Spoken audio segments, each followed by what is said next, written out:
আমি শুনছি অনেক বাইরের লোক, কেউ আসাম থেকে, কেউ ইধার থেকে, কেউ উধার থেকে, বিভিন্ন লোক বিভিন্ন এলাকায় ঢুকছে।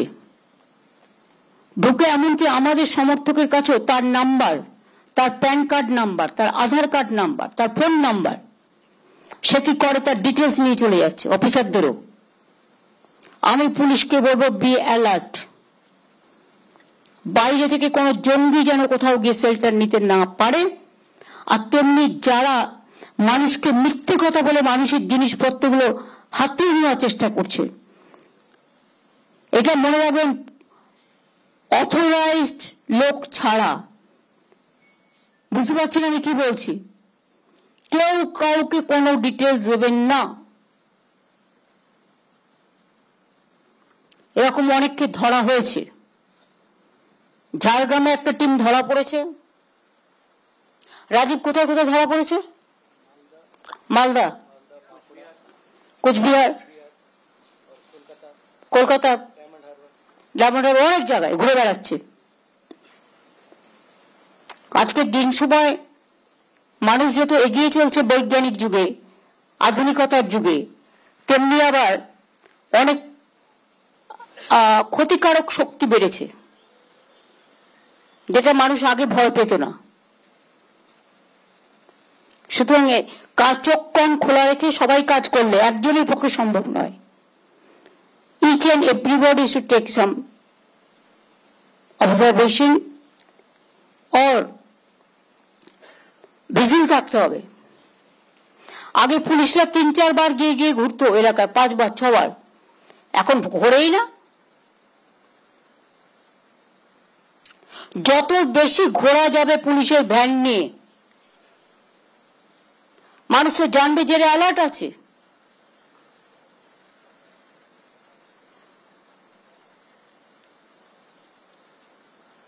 বর্ডার এরিয়া খুব সেন্সিটিভ।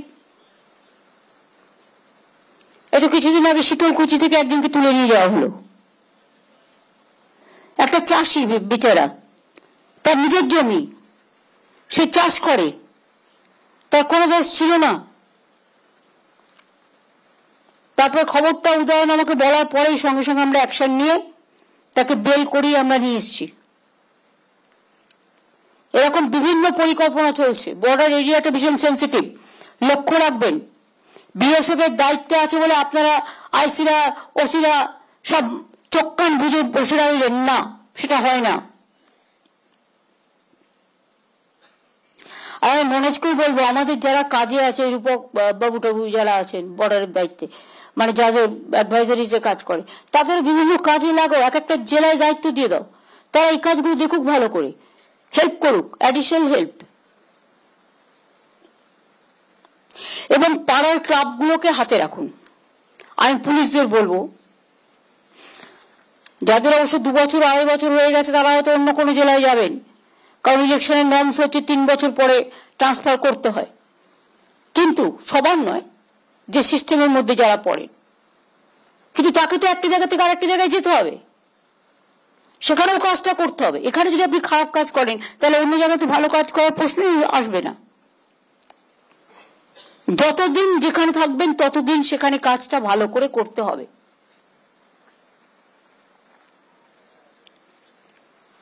সমন্বয় পোর্টালের মাধ্যমে আমরা অনেক প্রকল্পের মনিটরিং করি। উত্তরবঙ্গের জেলাগুলির জন্য ঘোষিত মোট ৩,৮৬৯টি প্রকল্পের মধ্যে ৩,১৮৩টি প্রকল্পের কাজ শেষ হয়েছে, অর্থাৎ ৮২.৩%। বাকি যেটুকু আছে, 4টি প্রকল্প এখনো শুরু করা হয়নি। তার মধ্যে দক্ষিণ দিনাজপুর 2টো, মালদা 2টো, মালদা জেলার একটি সুস্বাস্থ্য কেন্দ্র, দক্ষিণ দিনাজপুরের 2টি, মালদায় 2টি, একটি রাস্তা পঞ্চায়েত দপ্তর মালদায়, দক্ষিণ দিনাজপুর জেলায় 2টো সুস্বাস্থ্য কেন্দ্র। এগুলো নারায়ণ নিগম যদি এটা থাকে, নারায়ণ আছে, তাহলে নারায়ণকে এগুলো দেখে নিতে হবে যে কটা বাকি আছে। ইয়েস ম্যাডাম, না, উইদিন 7 days করতে হবে। 592টি প্রকল্প সময়ে শেষ করা যায়নি, 15.3%, যার মধ্যে প্রায় অর্ধেক পিএইচই দপ্তরের। তাদের অনেক সময় জমি পেতে তো জমি করে দিই সঙ্গে সঙ্গে, কিন্তু অনেক জায়গায় ইঞ্জিনিয়াররা কি করেন, তারা দেখেন না আগে পাইপ ফেলার আগে যে আদৌ সেখানটা জল পাওয়া যাবে কিনা, সয়েল টেস্ট না করেই পাইপ ফেলতে শুরু করেন। পাইপ ফেললে পাইপের লোককে জল পৌঁছানোর দায়িত্ব কিন্তু আপনাদের। এই নিয়ে আমরা অনেকগুলো মিটিং করেছি এবং করে আমরা লুপহোলস গুলো ধরে সেগুলোকে রেকটিফাই করতে বলেছি। এগুলো খুব সম্ভব অতি দ্রুত পিএইচই ডিপার্টমেন্টকে করতে বলবো। এটা কি মিনা দেখে এখন? সুরিন্দর গুপ্তা কোথায় গেলে এসছি? কোথায়? ভার্চুয়ালে।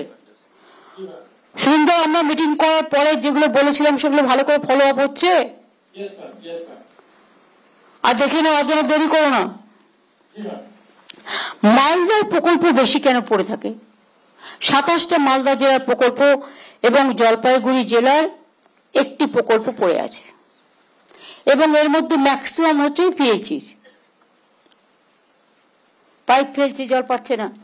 এটা তোমার যেখানে পাইপ ফেলবেন দয়া করে সেখানে জল যেন পৌঁছবে। কি করে জল পৌঁছবে? It is your duty, not our duty. গভর্নমেন্টকে টাকা চাইছেন, গভর্নমেন্ট জমি কিনে দিচ্ছে। 90% টাকা জল স্বপ্নে আমরা দিই। সেন্ট্রাল দেখায় অ্যাডভার্টাইজমেন্ট করে যে আমরা 40% দিই, তা নয়। জমি কিনে দিতে হয় আমাদের, পাইপ পৌঁছতে হয় আমাদের, প্লাস মেনটেনেন্স করতে হয় আমাদের। টোটালটা, হ্যাঁ, বিদ্যুৎ আমাদের, মেনটেনেন্স আমাদের, সব মিলিয়ে যদি দেখেন 90% টাকা রাজ্য সরকারকে বহন করতে হচ্ছে, কারণ আমরা চাই মানুষের ঘরে জল পৌঁছাক। এখন যেটা প্রয়োজন সেটা হচ্ছে ফিল্ড ইন্সপেকশনের গুরুত্ব বাড়াতে হবে। কোন কোন কাজ পড়ে আছে তার কাছে একটা লিস্ট থাকবে প্রত্যেকটা বিডিওর কাছে, এবং ফিল্ড ইন্সপেকশনটা বাড়াতে হবে।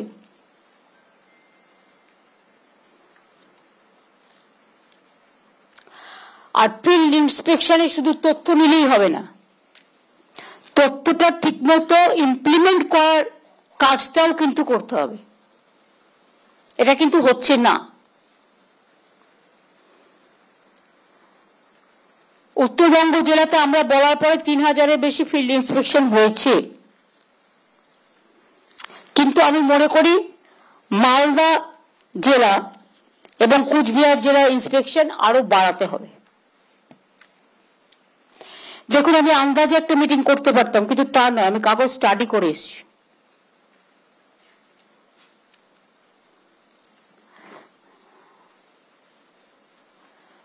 ধরুন, যে বেনিফিশিয়ারিকে আমরা স্যাংশন করছি, আমি একটা উদাহরণ দিচ্ছি, তারপরেও স্যাংশন কেসটা পড়ে থাকছে। There is a significant gap, time gap between benefit sanction and actual service delivery. এটা প্রত্যেকটা জেলাকে বলবো ইমিডিয়েট সার্ভিস ডেলিভারিটা করুন। আমি জেলাগুলো যাই এই কারণেই, যাতে পাবলিক ডিস্ট্রিবিউশন সিস্টেমের মধ্যে দিয়ে মানুষ এগুলো পেয়ে যায়। বাংলা সহায়তা কেন্দ্র আমরা অনেকগুলো করেছি, কিন্তু বাংলা সহায়তা কেন্দ্রগুলো কি আপনারা ভিজিট করেছেন কখনো? ভিডিও ভিজিট করেন? উত্তর দিনাজপুর, দক্ষিণ দিনাজপুর,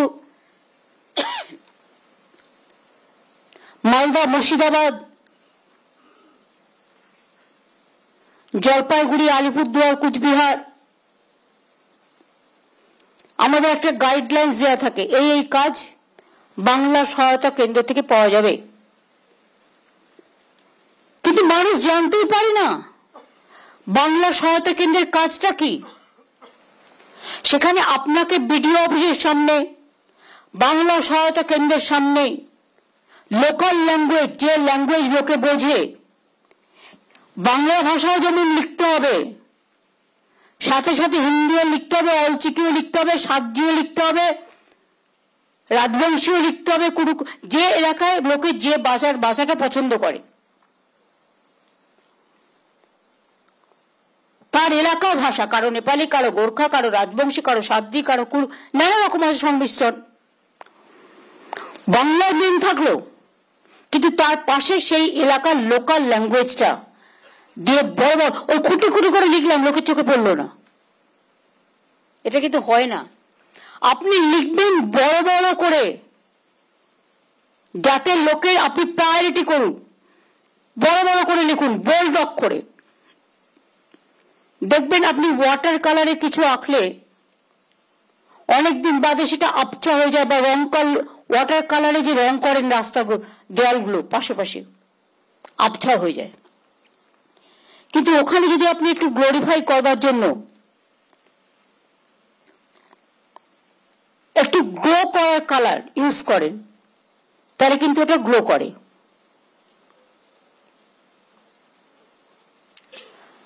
আমরা অনেক সময় নোটিশ টাঙিয়ে দিই, টাঙিয়ে দেওয়ার কথা টাঙিয়ে দিচ্ছে, আরে টাঙিয়ে দিলে হবে না, টাঙিয়ে দিয়ে দেখতে হবে ভাষাগুলো লোকের চোখে যাচ্ছে কিনা। আপনি এমন করে বড় করে বোর্ড লাগাবেন যে লোক বিডিও অফিসে ঢোকার মুখে, বাংলা সহায়ক কেন্দ্রে ঢোকার মুখে দুপাশে দুটো বোর্ড দেখে বড় বড় করে পড়তে পারবে তার কি করণীয় আর তার কি করণীয় নয়। অনেকে আছেন হয়তো লিখতে পারেন না, বেচারা সাবজেক্টটা বুঝতে পারছে না, বিরক্ত হবেন না, তাদের একটু সাহায্য করে দিন না, এতে মানুষে অনেক আশীর্বাদ করবে। আর দুই হচ্ছে, প্রত্যেকটা বাংলা সহায়তা কেন্দ্রে, ভিডিও সেন্টারে এবং আইসি সেন্টারে মাইক্রোফোন সিস্টেম থাকবে। কারণ আপনার কিছু একটা ইমিডিয়েট যে দুর্যোগ হয়, আপনাকে অ্যানাউন্স করার প্রয়োজন। এগুলো আমরা আগে করে গিয়েছিলাম, কিন্তু সেগুলো আবার ঝালাতে হয় যাতে সেগুলো হয় কিনা।